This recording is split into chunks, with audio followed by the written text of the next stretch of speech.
Pag palagi mo raw pinagluluto yung misis mo, very wrong daw yun. Kasi ginagawa mo na daw yung role niya. Hala, ngayon ko lang nalaman yun. Bakit? Ano ba role ng mga misis natin? Tagaluto? Katulong? Hala, hindi ko alam ha. Kasi ang alam ko pag pinagluluto ko misis ko, ang dahilan nun kasi mahal ko siya. Pinagsisilbihan ko ang misis ko kasi mahal ko siya. Pinagluluto ko siya kasi gusto ko masarap lagi yung ulam niya. Kasi gusto kong panindigan yung mga pangako ko dati sa kanya. Kasi nung nandiligaw pa ako sa misis ko, ang bait-bait ko.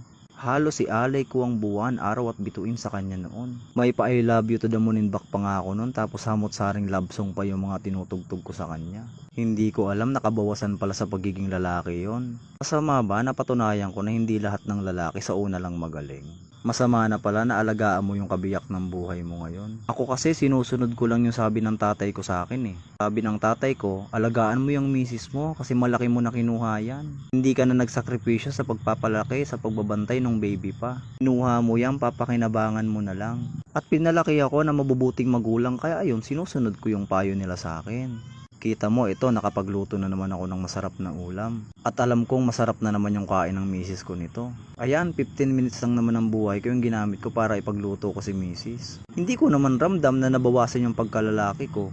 O siya, kain na tayo. Ikaw kumain ka na rin, baka nakapagluto na yung misis mo, nakatulong ang trato mo.